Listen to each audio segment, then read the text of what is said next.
제2부 달란트와 재림, 아마 여러분들이 제1부를 통해서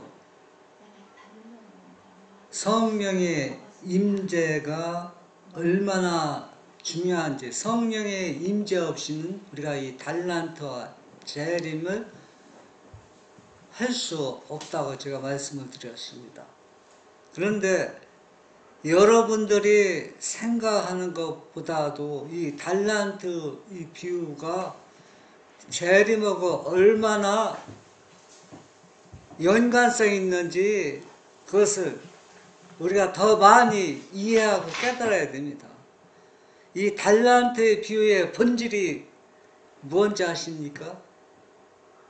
5달란트 받은 사람이 장사 잘해서 배로 품성 개발 잘해서 재림의 날에 재림운동 많이 하라고. 이 달란트는 우리의 품성을 어떻게 개발시키고 그 예수님의 의를 다른 사람들에게 나눠주는가, 그리고 또 우리가 이 품성 변화만 하는 것이 아니라 이 달란트 비유에서 우리의 품성이 변화되고 또 어떻게 이 품성이 계속 성화되는 과정을 우리에게 말해주고 있습니다.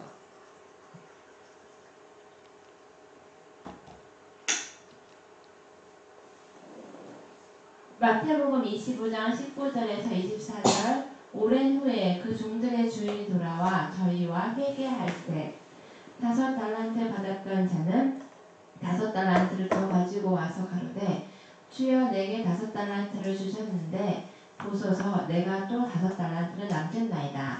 그 주인이 이르되 잘하였도다 착하고 충성된 종아 네가 작은 일에 충성하였음에 내가 많은 것으로 내게 맡기리니 네 주인의 즐거움에 참여할지어다 하고 2달란트 받았던 자도 와서 가로되 주여 내게 2달란트를 주셨는데 보소서 내가 또 2달란트를 남겼나이다.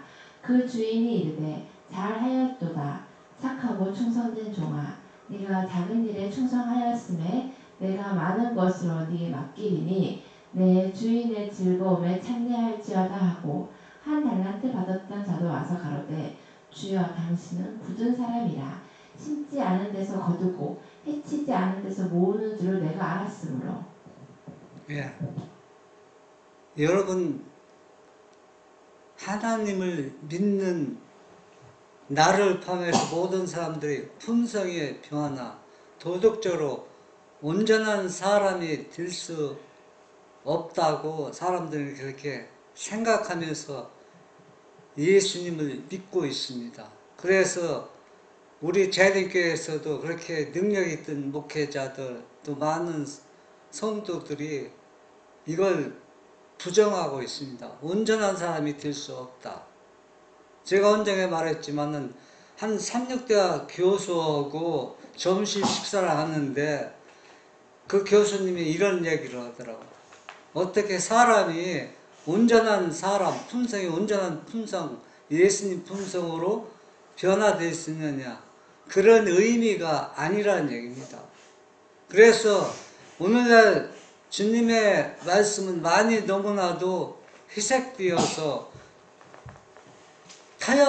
타협하고 있어서 그냥 보통 그 예수님만 열심을 다해서 믿으면은 구원이 이루는 줄 알고 있습니다. 여기에 보면 우리가 유념해야 할 말씀이 있는데 5달란트 받은 사람과 2달란트 받은 사람이 최선을 다해서 열심히 일해서 예수님이 말씀하는 목적, 품성이 완전히 변화되었습니다. 그런데 예수님이 뭐라 했어요? 네가 작은 일에 충성하였다고 했습니다. 우리 품성 변화는 우리가 생각하는 것처럼 대단하고 큰 일이 아닙니다. 아주 작은 일이에요. 작은 일인데 그러면 왜 이 일을 작은 일이라고 했느냐 하면은 이 5달란트와 2달란트 받은 사람이 최선을 다해서 열심히 일한 결과 그들이 받을 보상에 비해서 너무 작다는 얘기예요. 작은 일이라는 얘기입니다.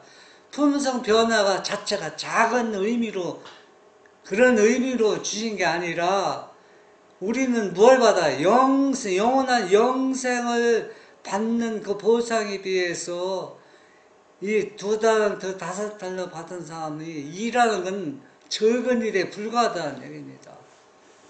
이 일은 무엇을 의미하냐면 누구나 우리는 큰일 맡겨주면 사람들이 당혹스럽고 실패하기 쉽잖아. 그런데 작은 일 부탁하면 어때요? 아무 부담 없이 그 일을 할 수 있어요. 그렇잖아요.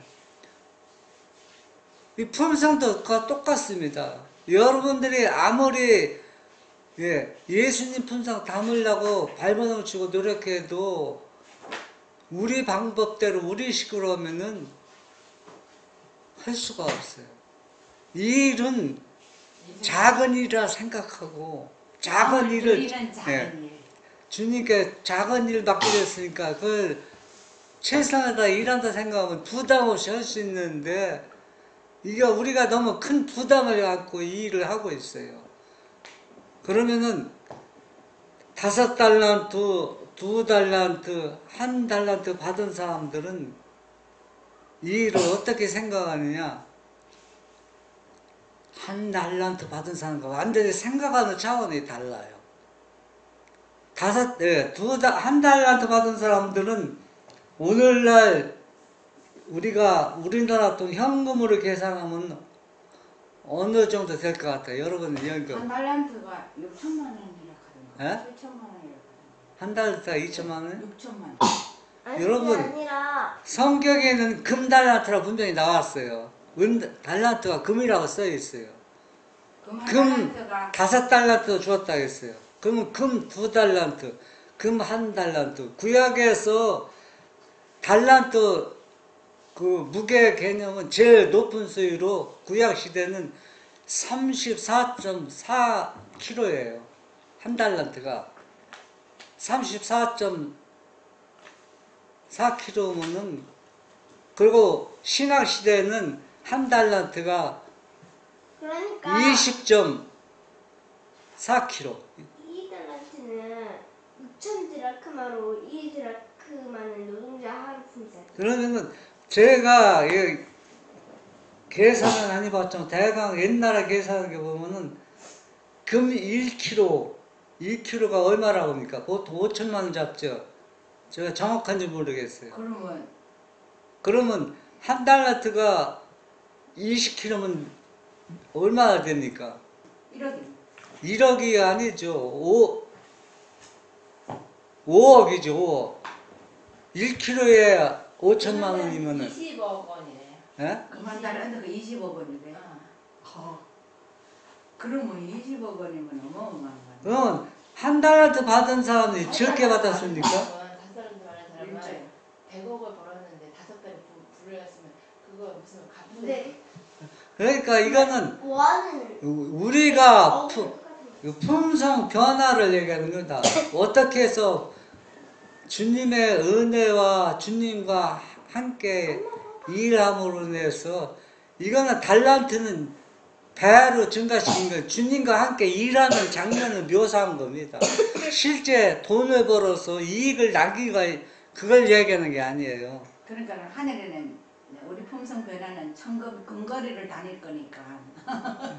주님과 협력해서 일하는 장면을 하는데, 여러분 한 달란트 받은 사람이 자기 적게 받았다고 땅속에 묻어둔다는 자체가 완전히 어때요?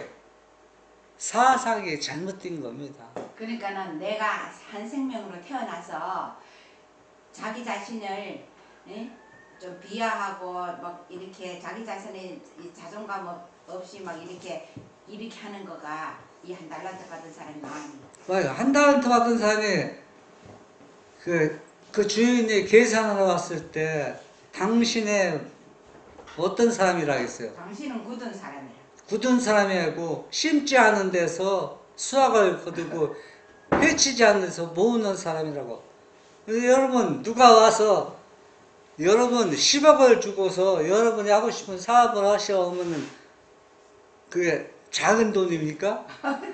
어마어마한 거. 어마어마한 돈이죠. 우리는 평생 만져봐도 한 달란트를 만져볼 수가 없어요.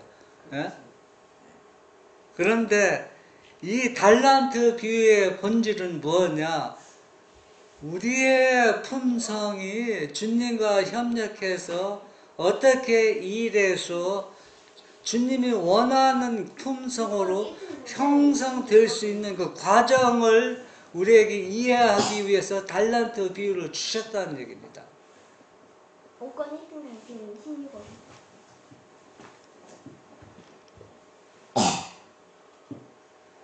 비유에는 5달란트 받은 자는 바로 가서 그것으로 장사하여 또 5달란트를 남기고 2달란트 받은 자도 그같이 하여 또 2달란트를 남겼다고 했다. 달란트는 아무리 적을지라도 사용해야 한다.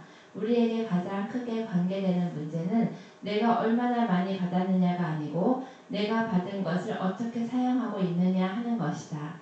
우리의 온갖 능력을 개발하는 것이 하나님과 우리의 동포를 위해 해야 할 첫 번째 의무이다. 예. 우리가 달란트 비해서 5달란트나 2달란트나 1달란트 그 자체가 중요한 게 아니라는 얘기입니다. 어떻게 열심히 일한다는 얘기는 세상 사람들이 이 돈을 벌기 위해서 열심히 일하는 그러한 장면을 묘사한 것이 아니라 예수님의 품성을 우리가 어떻게 그 의를 나눠봤는지 주님과 어떻게 협력해서 일하는 그 방법을 여기에서 추구하고 있는 겁니다. 그래서 5달란트 받은 사람과 2달란트 받은 사람은 주님과 협력해서 일함으로 인해서 누구의 품성을 형성하고 있는 겁니까? 예수님의 품성을 형성하고 있는 겁니다.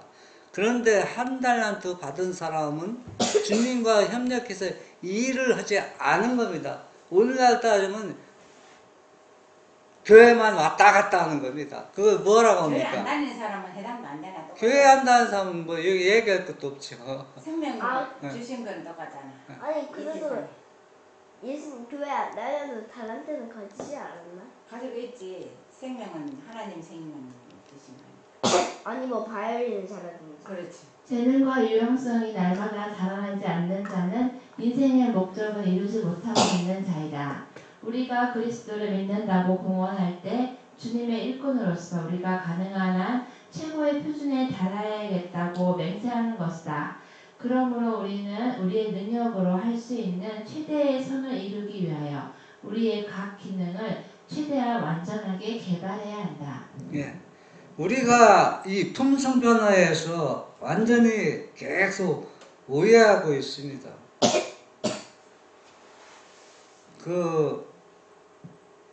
제가 금방 그 책 이름이 안 나오네. 초기 문제에 보면은 기억이 옛날 본 기억으로서는 몇 쪽인지 정확히 뭐지만 90에서 그거 왔다 갔다 하는데 거기 보면은 품성 변화는 평생의 사업이다 했는데 그 말을 사람들이 완전히 왜곡하고 있어요. 여기서 품성의 변화는 평생의 사업이라는 얘기는 계속 재림할 때까지 성화의 과정을 얘기하는 겁니다. 그렇지. 그래서 품성의 개발은 평생의 사업이라니까 죄짓고 또 회개하고 죄짓고 회개하고 평생 동안 예수 재림할 때까지 그 과정을 설명하는 것이 아니라 우리가 죄를 버리고 회개했으면은 성화의 과정은 평생의 일이라는 얘기입니다. 그래서 여기 보면 재능과 유효성은 날마다 어떻게 돼? 개발하고 자라나지 않으면은 회개의 의미가 없어요. 죄를 버렸으면 어떻게 해야 됩니까? 자라나야지 않아요. 어린이가 그리스도의 품성으로 생활해야지. 예, 계속 개발시키는 겁니다. 그것이 성화의 과정이기 때문에 성화의 과정은 이거는 내가 노력해서 이루는 거예요. 품성 변화는 예수님이 시켜주는 것이 아니라 주님께서 무엇을 주셔요? 은혜와 능력을 주시면은 노력은 내가 노력하는 겁니다. 주님이 내가 다 선택을 하고 예수님은 그거를 쉽게 따지면은 내가 쌀이 없어서 지금 먹을 것이 굶어요. 그러면 누가 돈을 줘요. 돈을 딱 100만 원을 주면은 배불리 먹을 수 있죠. 사갖고 먹어야지. 그러면 사고 먹는 건 누구의 일입니까? 내가 하는 거. 내가 할 일이라는 얘기다. 그런데 사람들은 그리스도인들은 다 주님께서 해주신다고 생각해요. 그거는 성경을 올바로 이해하지 못하는 겁니다.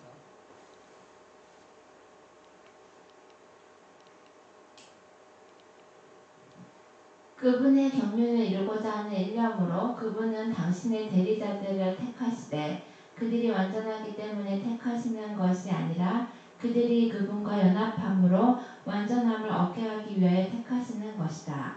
하나님께서는 표준을 높이 세우기로 결심한 자들만을 받으실 것이다.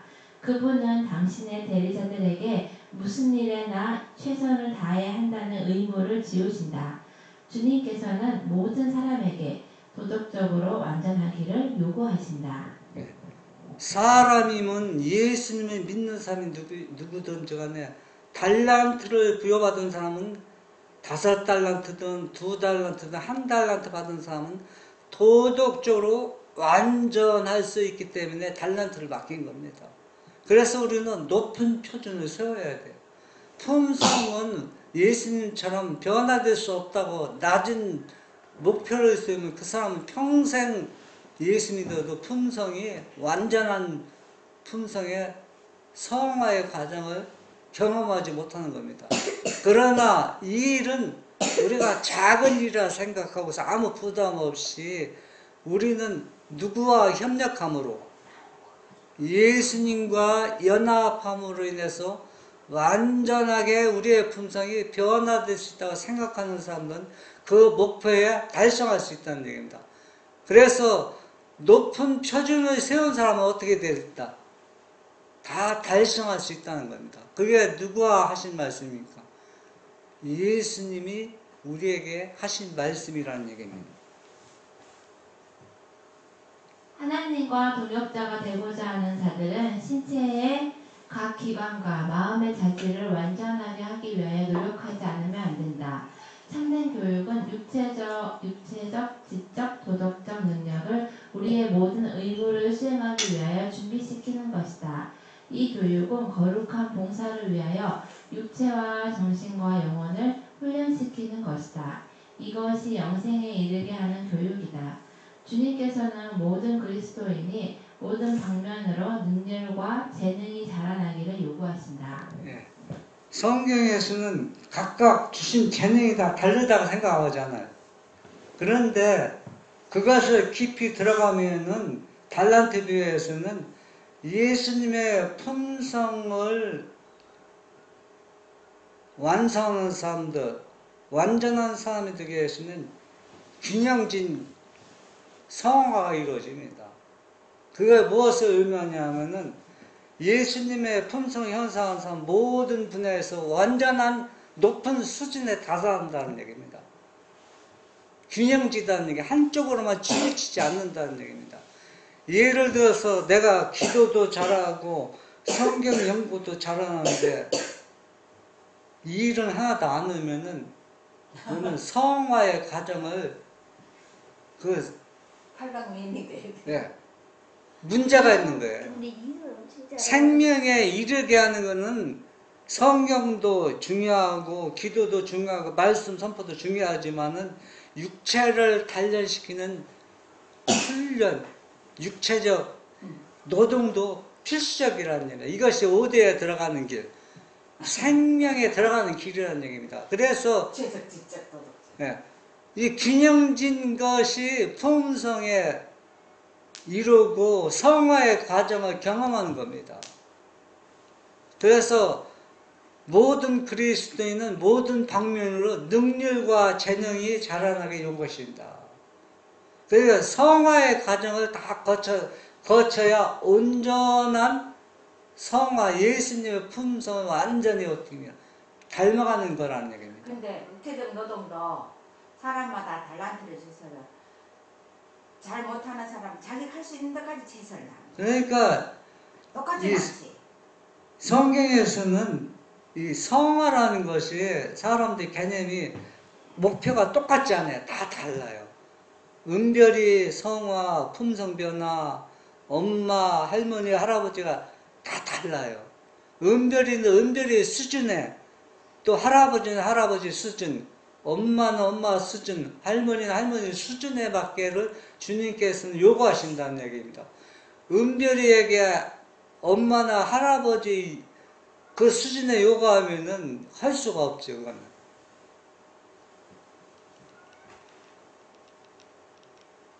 그러나 그리스도께서는 완전한 품성을 얻는 일이 쉽다는 보증을 주지 않으셨다. 그것은 우연히 얻어지는 것도 아니다. 고상한 품성은 그리스도의 공로와 은혜를 통하여 개인이 노력함으로써 얻을 수 있다. 하나님께서는 재능과 정신력을 주시지만 품성 형성은 우리가 하는 것이다. 품성은 자아로 더불어 맹렬하게 싸움으로써 형성된다. 타고난 성벽을 끊어버리기 위하여 거듭 계속적으로 싸우지 않으면 안 된다. 고상하고 모든 면으로 원만한 품성은 선천적으로 타고나는 것이 아니다. 네. 이 품성은 선천적으로 타고난 사람이 아무도 없습니다. 근데 조금은 있지. 어떤 사람은 품성이 좋은 사람 있잖아. 그 품성, 어? 유전적으로 좀 부모가 선한 사람, 애들도 좀 선한 기질이 있긴 있고. 그 선한 치질이 여러분 도움 하나도 안 돼요. 여러분 그게 부럽지만은 하나 도움이 안 됩니다. 오히려 그런 사람들이 더 부정적일 수 있어요. 세상 사람들은 선은 하나님 이해는 선한 자가 없다 했습니다. 그래서 이 품성은 그리스도의 공로와 은혜를 통해서 우리가 얻지만은 개인적인 피땀 흘리는 노력이 없이는 자신의 어때 자아와 더불어 맹렬하게 싸움의 경험 없이는 형성되지 않는다 했습니다. 이 자아를 이기는 방법이 여러분들이 잘못 생각하는 겁니다. 자아는 여러분이 이길 수가 없어요. 자아가 뭐냐? 자아는 욕심이고 이기심이에요. 지겠다는. 그런데 자아라고 하면은 너무 뭐가 어떻게 할지 모르지만 욕심이라는 건 다 알잖아요. 이기심도 다 알잖아요. 여러분은 욕심과 이기심이 때때로 어디서 나타납니까? 밥 먹을 때. 먹을 때도 나타나고 또 뭐를 구입할 때도 나타나고 물건 살 때도 나타나고 그런 것들 이기심과 욕심이 나타납니다. 여러분은 하나님이 방법대로 하면은 손해볼 것 같아도 그 손해보는 거 하나님이 다 채워준다 했어요. 다 충분히 몇 배도 많이 채워준다 했어요. 그러니까 내 방법대로 그릇된 습관, 그 자아를, 이 나쁜 습관을 고치는 것. 그러니까 자아와 싸운다는 얘기는 우리가 쉽게 이해하면 돼요. 욕심을 어떻게 버리고 또 이기심을 어떻게 내쫓느냐. 그게 자아와 싸우는 것이지. 그냥 자아와 싸운다 하면 막에 나가서 너무 힘듭니다. 예? 여러분 차를 타고 딱 가면은 과속하죠. 이 과속이 죄는 아닙니다. 죄는 아니지만은 뭐 하는데 방해가 돼요. 품성 형성하는데 방해가 된다는 얘기예요. 여러분 새벽에 신호등은 사람의 생명을 보호하기 위해 신호등이 주어진 거예요. 새벽에는 원래 그거 저기 깜빡깜빡을 해놨는데 그런데 안 해놨어. 깜빡 안 하면 그냥 가죠. 그 가서 죄가 성립되는 거 아니에요. 그런데 뭐가 장애가 됩니까? 여러분 품성의 형성에 장애거리가 된다는 얘기입니다. 맞아. 예. 그래서 이 나쁜 습관을 어떻게 내 생활에서 몰아낼 수 있는가? 이것이 뭐기 위해서 끊어버리기 위해서는 끊임없는 노력이 필요하다는 얘기입니다. 맹렬하게 싸워야 예. 된다. 그래서 이 잘못된 생활 방법을 고치는 것이 뭐와 싸우는 거라? 자아와 싸우는 것이라는 겁니다. 이거는 누구나 다 예수님이 해주는 게 아니라 누가 하는 겁니까? 내가 해. 내 스스로 해야 할 일이라는 얘기입니다.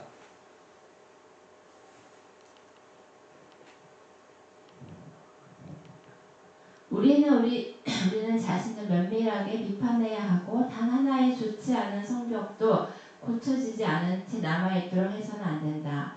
어느 누구도 나는 품성의 결점을 고칠 수 없다는 말을 하지 않게 하라. 만일 그대가 그렇게 생각한다면 그대는 분명히 영생을 얻지 못할 것이다. 할 수 없다는 것은 그대의 의지에 달린 것이다. 그대가 하려고 하지 아니하면 할 수 없게 된다. 진짜 어려움은 성화되지 못한 타락한 마음에서 생기며 하나님의 지배에 복종하기를 즐겨하지 않는 데서 생긴다. 예. 예수님은 우리에게 큰 일을 절대 맡기지 않으셨습니다. 작은 일을 맡겼다고 했습니다. 예. 그렇기 때문에 작은 일은 우리가 누구든지 할 수 있어요. 할 수 있는 일을 맡겨주신 것이 달란트 비유라는 얘기입니다. 그러니까 나는 품성의 결점을 고칠 수 없다. 온전한 사람이 될 수 없다. 그 목표를 세우면 진짜 품성이 예수님처럼 닮아가지 못해요. 학생들이 나는 공부 1등 할 수 없다. 자신 없다면 그 사람 공부 1등 못합니다. 그런데 나는 1등 할 수 있다. 목표를 세우면 되는 1등 할 수 있습니다. 제가 중학교 다닐 때 새벽 2시에 일어나서 아침 6시까지 공부해서 제가 2등 해본 역사가 없어요. 계속. 그러면 누구든지 지금도 똑같아요. 누구든지 새벽 2시에 일어나서 4시간 공부해봐야 그 사람이 1등 안 할 수 있어요? 1등 할 수 있어요. 우리 품성 변화도 똑같습니다. 제가 또 운동 연습할 때 새벽에 일어나서 산꼭대기 하루에 몇 번씩 올라갔다 내려오고 또 도시에 가면 아파트 계단 오르락내리락 계속 몇 시간씩 합니다. 그럼 그 사람이 운동에 어떨까요? 누구한테 뒤질까요? 안 되져요. 이런 것은 내가 노력해야 된다는 얘기입니다. 예수님이 해주는 게 아닙니다. 품성 변화도 이 노력이 예수님과 협력 없이는 우리가 우리의 품성의 결점을 고칠 수가 없습니다. 그렇기 때문에 우리는 영생을 얻을 수가 없다는 얘기입니다. 하나님께서 큰 일을 할 수 있는 자질을 주신 많은 사람들이 아주 조금밖에 성취하지 못하는 것은 저희가 적게 노력하기 때문이다. 허다한 사람들이 확실한 생애의 목적도 없고 달아야 할 표준도 없는 것처럼 살아가고 있다. 이런 사람들은 그들의 행위에 적절한 보응을 받게 될 것이다. 많은 사람들은 수십 년 하나님을 믿지만은 목표가 하나도 없어요. 뚜렷한 목표가 없어요. 그렇기 때문에 세월이 아무리 흘러도 변화되거나 달라지는 게 없다는 얘기입니다. 이거는 큰 문제입니다. 나를 포함해서 모든 사람들이 이것을 어때요? 해치고 나가야 됩니다. 우리가 달란트 비유에 통해서 여러분들이 이 문제점을 완전히 해치고 나가서 우리는 5달란트, 2달란트 받은 사람처럼 열심히 일하는 것, 세상 일을 하는 것이 아닙니다. 그래서 주님과 협력해서 열심히 일하면은 주님께서 무슨 보상을 줘요? 영생의 보상을 주시는 겁니다. 얼마나 이보다 더 큰 보상이 어디 있겠습니까?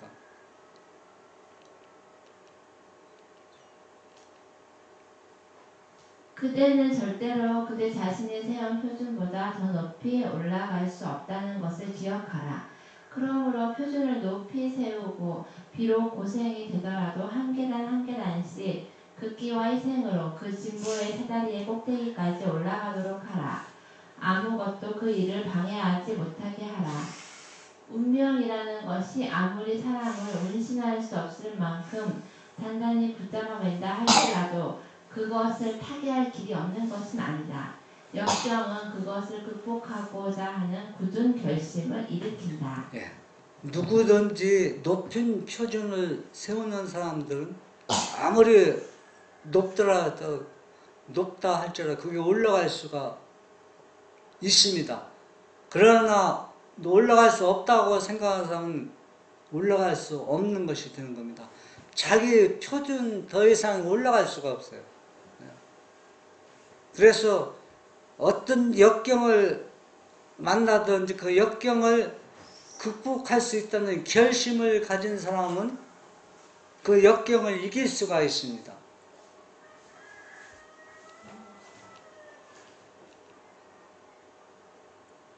하나의 장벽을 깨뜨릴 때 앞으로 나갈 수 있는 더욱 큰 힘과 용기를 얻게 된다.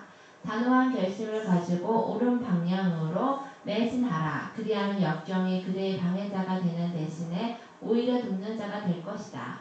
주의 영광을 위하여 또한 품성의 아름다움을 닦기 위하여 대망을 품으라. 그대가 품성을 닦는 모든 면에 있어서 하나님을 기쁘시게 하라. 에녹이 비록 부패된 시대에 살고 있었으나 하나님을 기쁘시게 했던 것처럼 그대도 그렇게 할 수 있을 것이다. 그리고 오늘날 우리가 살고 있는 시대에도 에녹과 같은 사람들이 있다. 여러분 에녹처럼 된다는 건 나는 아무리 생각해봐도 불가능한 것처럼 느껴지죠. 그런데 목표를 세워. 오늘날 에녹 같은 사람이 있다는 얘기입니다. 승천하는 사람이 에녹 같은 사람이 이 땅에 있다는 거예요. 여러분 믿어지지 않죠. 그런데 분명히 있습니다. 그런데 그가 누가 될 수 있다는 거? 우리가 될 수 있다는 얘기입니다.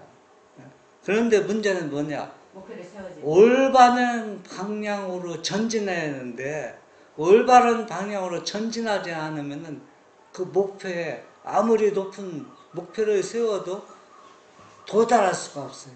그러면 올바른 방향이 무엇이냐? 올바른 진리 안에서 믿음을 세워야 된다는 얘기입니다. 그것이 바로 뭐냐? 셋째 천사의 기별입니다. 셋째 천사의 기별을 온전히 이해한 사람만이 높은 표준에 도달할 수가 있고 올라갈 수가 있고 품성 변화가 형성이 될 수 있습니다.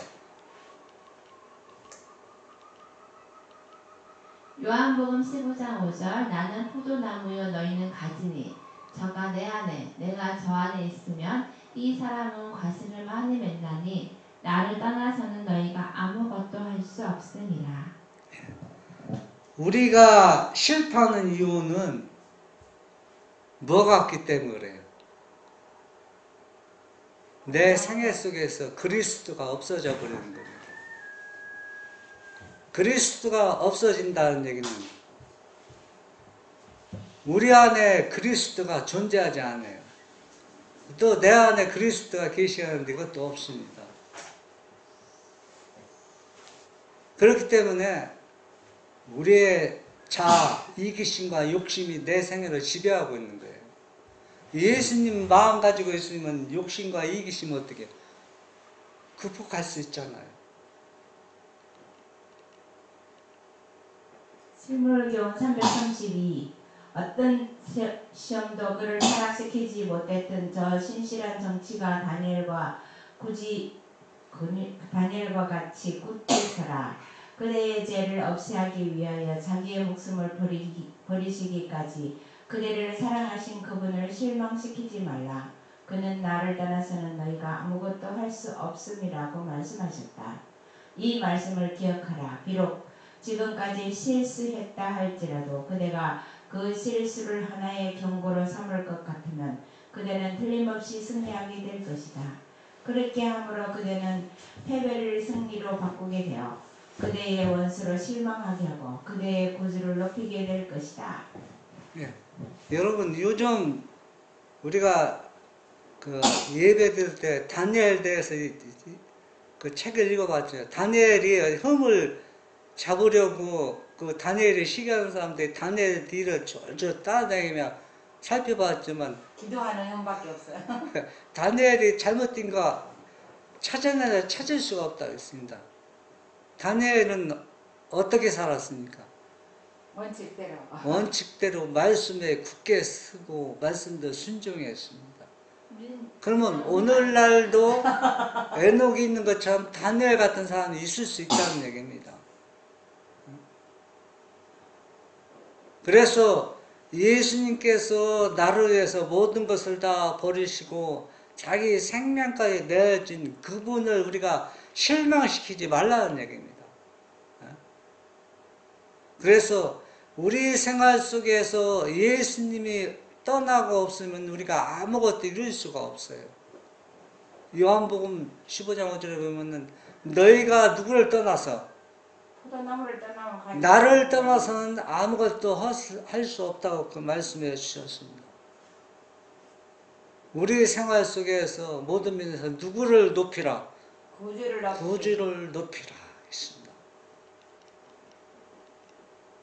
실물교훈 332 하나님의 형상대로 꼴 지어진 품성은 우리가 이 세상에서 내세로 가지고 갈 수 있는 유일한 재물이다. 이 세상에서 그리스도의 교훈을 따라 사는 자들은 모든 신령한 학식을 하늘집으로 가져가게 될 것이다. 그리고 하늘에 가서도 우리는 계속 진보하게 된다. 그러므로 현세에서 우리의 품성을 개발하는 일이 매우 중요하다. 그래서 우리는 이 품성 개발이 재짓고 회개하고 계속 재짓고 회개하는 그 과정을 얘기하는 것이나 우리가 죄를 버리고 성화의 과정이 평생의 사업이고 이 달란트 비유에서는 우리가 어떻게 품성을 예수님 품성으로 형성해서 개발하는 과정을 지금 달란트 비유에서 얘기해 주고 있습니다. 그래서 이 달란트 비유는 우리가 생각하자면 아주 그렇게 중요하지 않은 것이 얼마나 중요하고 그 비유 속에 모든 진리가 다 함축되어 있다는 것을 우리가 명심해 주기 바랍니다. 그래서 우리가 이 세상에서 하늘에 가지고 갈 수 있는 것은 오직 뭐라? 품성밖에 없다. 나의 품성을 가지고 하늘에 간다는 얘기입니다. 나의 품성이 이 땅에서 예수님과 협력해서 높은 수준까지 개발했지만 우리 하늘에 가서도 더 높은 수준에 계속 어떻게 진부한다는 얘기입니다. 계속 우리의 품성이 자라나는 겁니다. 하늘에 가서도. 하늘 천사들은 단호한 믿음을 가지고 그들의 행실에까지 완전함을 나타낼 그러한 품성을 추구하는 사람들과 협력할 것이다. 이 일에 힘쓰고 있는 각 사람에게 그리스도께서는 내가 네 오른편에 서서 너를 돕고 있다고 말씀하신다.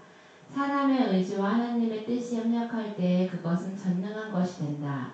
하나님께서 하라고 명령하신 것은 무엇이든지 그분의 힘을 의지하여 이룰 수 있다. 그가 명하는 모든 것은 다 할 수 있는 것들이다. 우리가 품성의 형성에서 실패한 이유가 뭐냐? 사람의 의지는 확고해요.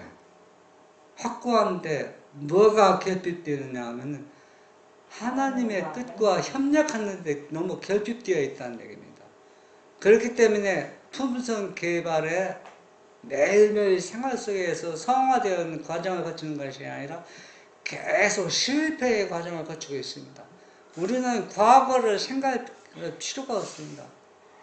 과거에 어떤 약점이 있든 어떤 죄가 있든 우리는 이미 그것을 현재에 다 버렸으면은 미래를 향해서 예수님의 뜻과 협력해서 우리가 이 땅에서 진보의 과정을 거쳐야 돼요. 품성이 변화해서. 그렇잖아요. 이 과정이 달란트 비유라는 얘기입니다. 마태복음 25장 8절 미련한 자들이 슬기 있는 자들에게 이르되 우리 등불이 꺼져가니 너희 기름을 좀 나눠달라 하거늘. 이 미련한 처녀도 한 달란트 받은 사람의 사상과 기준이 비슷해요. 이 미련한 처녀들이 기름을 꺼달라고 했을 때 받을 수가 있습니까? 못 받는. 예, 품성 변화는 누구한테 나누어서 받는 것이 아니라 자기가 형성하는 것인데 어떻게 나눠달라는 얘기는 뭐로 사는 겁니까?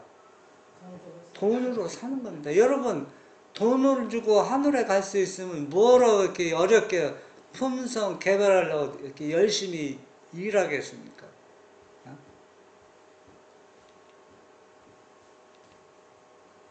마태복음 25장 24절 한 달란트 받았던 자도 와서 가로되 주여 당신은 굳은 사람이라 심지 않은 데서 거두고 해치지 않은 데서 모으는 줄을 내가 알았으므로. 예, 한 달란트 받은 사람들은 완전히 마귀의 종입니다. 주인을 잘못 주인을 너무 왜곡하고 오도하고 있어요. 예? 그러니까 달란트를 땅에 묻어두었죠. 예? 주님과 협력하는 일도 한 번도 없고 예수님을 믿는다 하지만 회개의 경험도 한 번도 없습니다. 유다처럼. 유다는 뭐라고 하는지 아십니까? 종교적 사기꾼이라고 했어요. 그런데 예수님이 70인을 도시 짝적으로 보낼 때 성령의 능력으로 이적 행하고 할 때 유다도 다 했어. 여러분 종교적 사기꾼은 누굽니까? 여러분 회개 안 해도 복음 전하고 능력 행할 수 있어요. 여러분 회개한 사람만 기동작 바꾸는 게 절대 아닙니다. 왜? 그 사람이 하도 간절히 원하니까 필요에 따라서 제공해 주는 것이지 십자가의 은혜는 믿든 안 믿든 모든 사람에게 뭘 주고 있어요? 혜택과 은혜를 주고 있다는 얘기입니다. 사무엘상 25장 3절 그 사람의 이름은 나발이요 그 아내의 이름은 아비가일이라 그 여자는 총명하고 용모가 아름다우나 남자는 완고하고 행사가 악하며 그는 간장의 족속이었더라. 예, 구약 시대에 굳은 사람 한 달란트 받은 사람은 나발 같은 성실이에요. 바로 나발이 어땠습니까? 누구한테 은혜를 받았어요? 다윗한테 하나님한테 은혜 받아서 마음이 얼마나 굳은지 오히려 완강했죠. 그리고 신학 시대에 마음 굳은 사람은 가룟 유다. 얼마나 하나님의 예수님의 제자가 되어서 얼마나 놀라운 특권입니까? 그가 열심히 일했더라면은 아마 5달란트 받은 사람처럼 그런 사랑과 은혜를 계속 받고 열심히 일했을 겁니다. 그 좋은 배경과 환경을 다 버리고 마음이 굳어져서 1달란트 받은 사람처럼 결국은 땅속에 묻어서 그가 죽고 말았던 것과 똑같습니다. 이 1달란트 받은 그 사상을 가진 사람들이 오늘날 너무 많이 있다는 얘기예요. 문제다. 고린도후서 8장 12절 할 마음만 있으면 있는 대로 받으실 터이요 없는 것을 받지 아니하시리라. 예. 하나님께서는 1달란트 받은 사람이 할 수 있는 은혜와 능력이 있기 때문에 1달란트 준 겁니다. 할 수 없는 사람한테 준 게 아니에요. 예?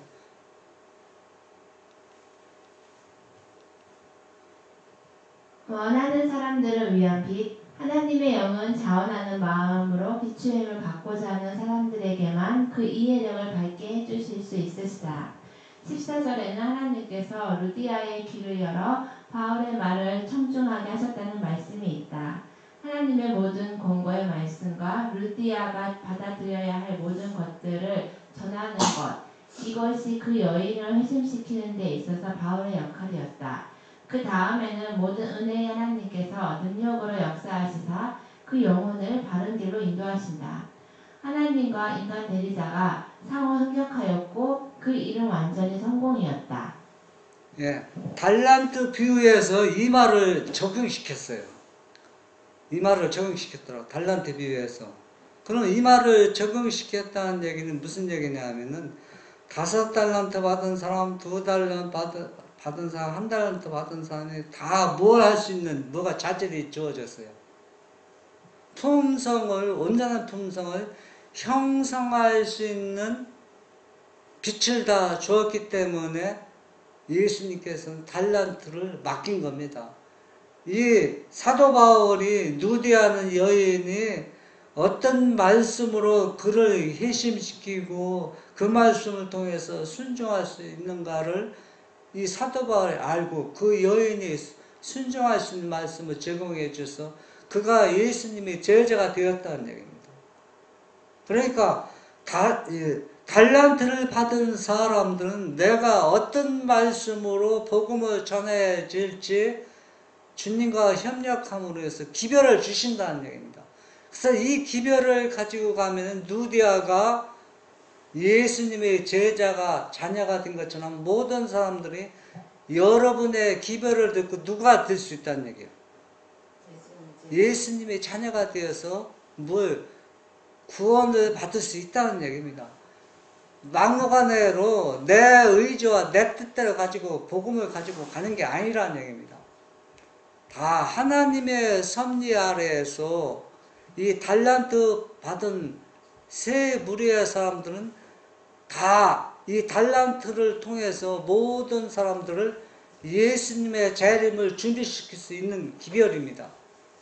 그래서 여러분들은 내 의지와 내 힘과 내 능력을 다 버리고 예수님과 협력해서 요한복음 15장 5절의 말씀같이 나를 떠나서는 너희가 아무것도 할 수 없다는 그 말씀을 우리 마음에 새겨서 우리가 아무리 작은 일이라 할지라도 누구와 같이 예수님과 협력해서 일하는 우리 모두가 되기를 바랍니다. 아멘.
우리 아버지 이 시간 달란트 교회에서 우리가 5달란트, 2달란트, 1달란트 받았던 어떤 달란트 받았는지 우리가 받은 만큼 주님과 협력해서 함께 일함으로 인해서 예수님의 거룩한 품성을 우리 모두가 형성하는 주님의 진실한 자녀들이 되도록 주님 함께하여 주시옵소서.